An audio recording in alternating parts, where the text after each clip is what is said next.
And welcome back to the channel again. And of course Barrett here's kindly offered his services to help us out today. Barrett's got a test coming up next month, so we're just going to check to see if Barrett's at a good standard for the driving test. We're going to do a small mock test like we did the last time. Hope you enjoyed that. Hope you're going to enjoy this one as well. I'm going to be the examiner for about 15 minutes. And we're going to drive on various different conditions of road, and we might even manage to get a manoeuvre in that time. So, do you have any questions, Barrett? No. No. Okay, so sit back, I'll be the examiner, and we'll see how things go today. Okay, Barrett, whenever you're ready, you can move off, please. Okay, guys, so first minor fault coming up. Barrett failed to check his mirrors when instructed to turn right at the end of the road. First minor fault. End of the road, turn right.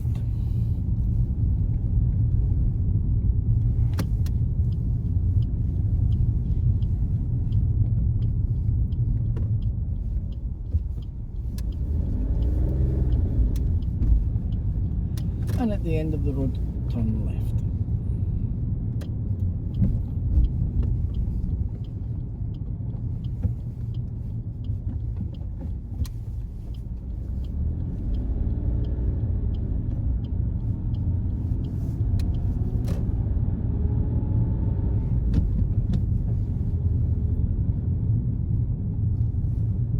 Now if you look up the hill a bit on the left, you'll see a yellow bin on the pavement. You see that? Yeah.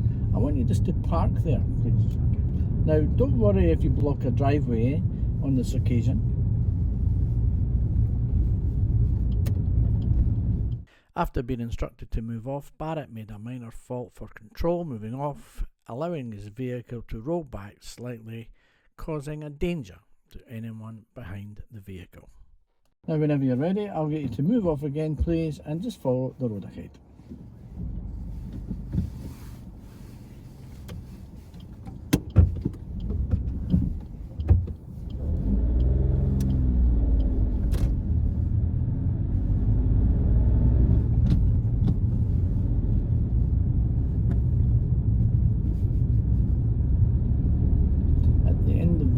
Turn left.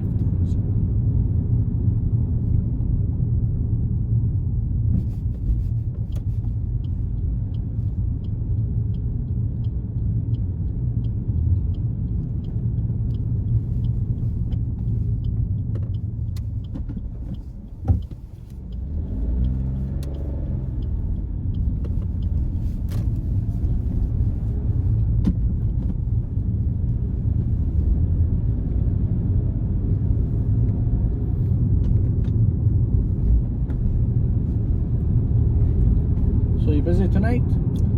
Not much. I have to go to office tomorrow. Oh, I'm in my office. Yeah. This is my office. Flexible office, yeah. Flexible timing, you can Flexi time. That's why I put on so much weight. Third minor fault for mirrors again. No mirrors approaching the crossing.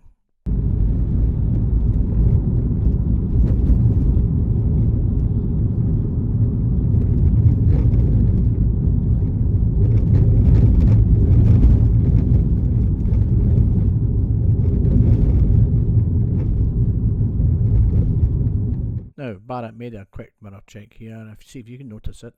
And you can see just there. And you see me acknowledging it, putting my thumb up there. I was happy to see that.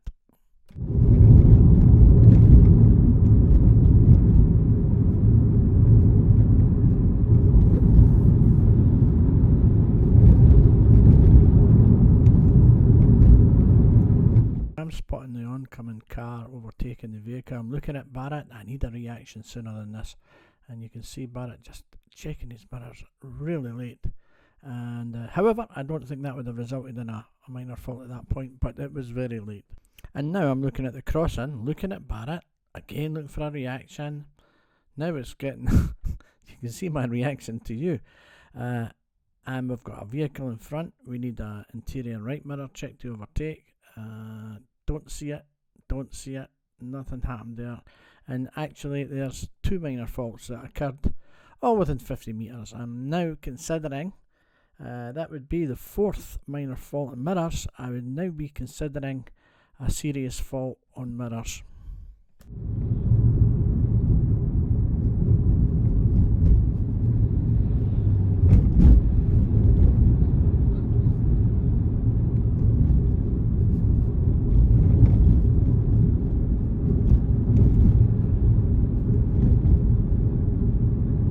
You can see the traffic lights ahead, Barry. Yes. Yep. About 50 metres before the traffic lights. Mm-hmm. There's a left turn there. I want Yes. you to turn left there.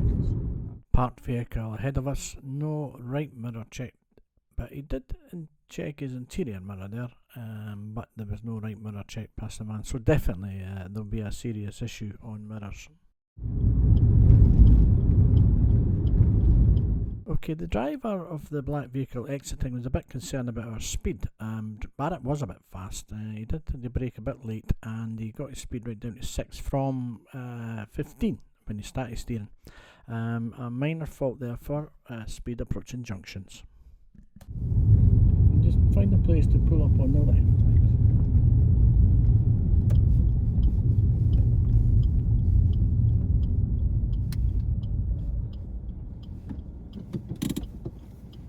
Thank you. Now, what we'll do is the parallel parking exercise manoeuvre. Okay? We're going to use the vehicle in front. I'd like you just to pull alongside the vehicle in front of you. I would then like you to reverse back into a park position so that your vehicle is relatively close and parallel to the curb. Okay, sure. Don't worry about the driveways on this occasion.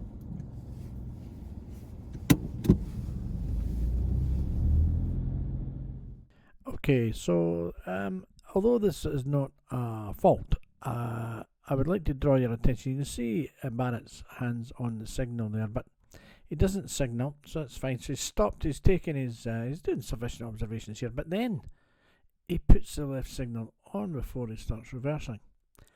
Now then, we'll find out later what the purpose was and for what reason he put that signal on at the end.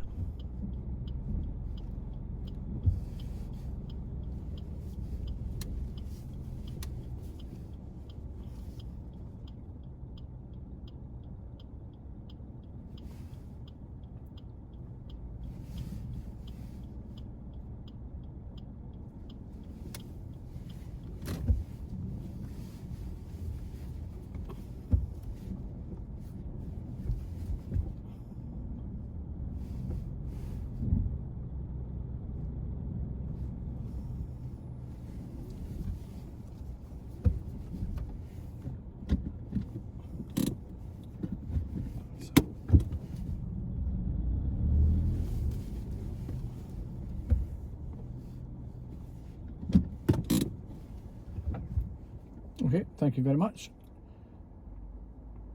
As soon as you're ready, I'll get you to move off again and follow the road ahead.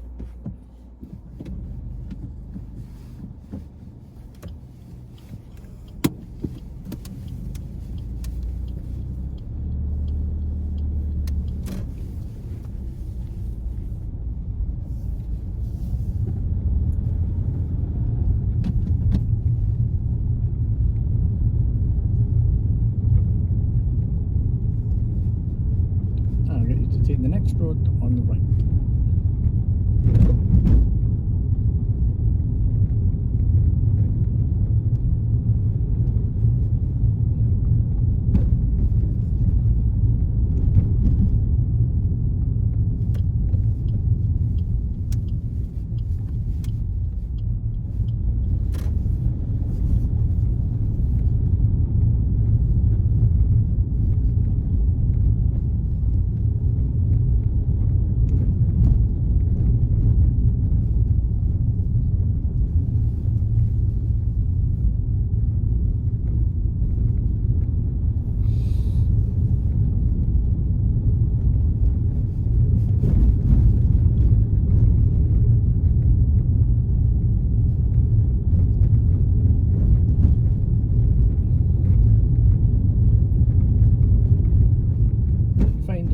On the left, Barrett, and pull up.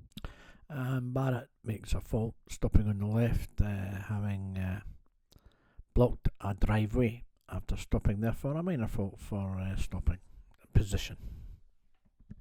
Just take it forward a little bit to clear this driveway.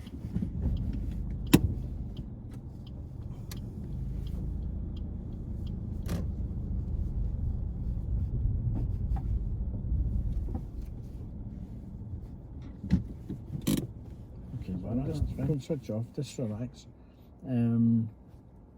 Actually, you can switch off at this point. It won't really make much difference because it won't affect the camera, will it? Right, how do you feel about that wee drive coming from the test centre to here? I feel it's okay. During the hill up, I just roll a little bit back. Okay, so we pulled up on the left. It was a bit scrappy, wasn't it? Trying to move away there. Your handbrake come off and your car's trying to roll back a little bit. So definitely a fault there on control, for sure. I noticed that your blind spots and everything were quite good there. Quite happy with that.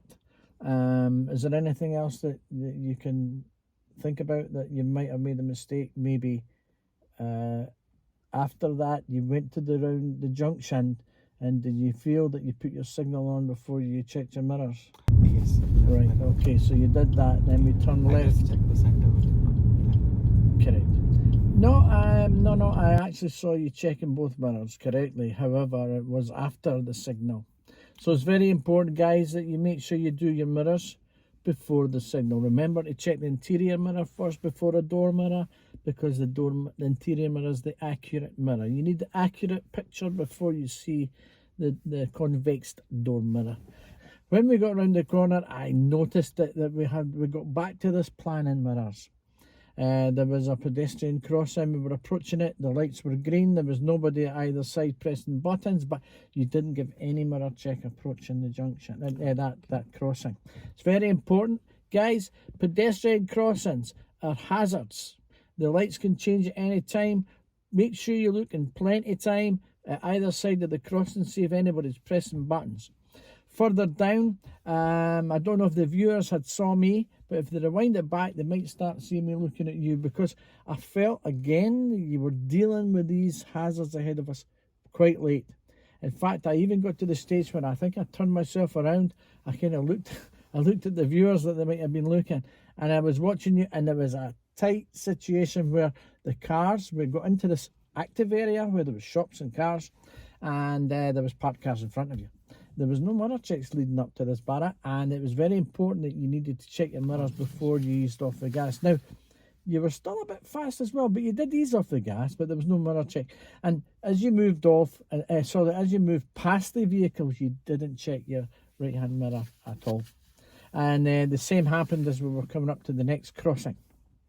Now, we then went up, further up. I asked you to turn left 50 metres before the crossing, and we went in there. Now, you went round that corner. It was a very tight one, wasn't it? There was a car sitting there. Yeah, I think maybe a little problem, and maybe even speed when turning left there. And then we got back up, and I managed to get you in behind the red car. Then we did our parallel parking. Now, I found that when you went out into the park there and you went into your position, all of a sudden you signalled left. The signal stayed on during the whole parking procedure until you steered it off. I was wondering if it's something that you normally do. Do you normally signal left when you're reversing back? Generally, I don't do, but I saw in one of the videos better to give signal. No, I wouldn't give a signal when you're reversing. Actually, you are giving a signal when you're reversing in reverse gear. Yeah, reverse gear. Because the reversing lights are on, are the ideal signal for anyone coming up behind us. So there's no indicators required. Unless, of course, you move out and a vehicle appears behind you, then you would give a signal to stop in your position, and then you could put the signal off and then put the signal reversing lights on. Now, when we were coming back, I didn't really recognise too much the routine that you used. I thought it was a bit scrappy and slow. I was going to start drinking my tea during halfway through it, but I thought I better not do that. We stop, jerk a little bit, and full lock as well. I thought your steering wasn't up to the standard that I would normally teach. So it's something that I'm going to take Barrett through. But what I'm going to do this time is I'm going to now do some talk through with Barrett to try and see if I can get him to react much sooner to the hazards that are in front of us, guys. So we'll do that, and I'll do a little bit instructing. So David, the instructor, is going to come back now, and we'll do a wee bit instructional techniques on the way back.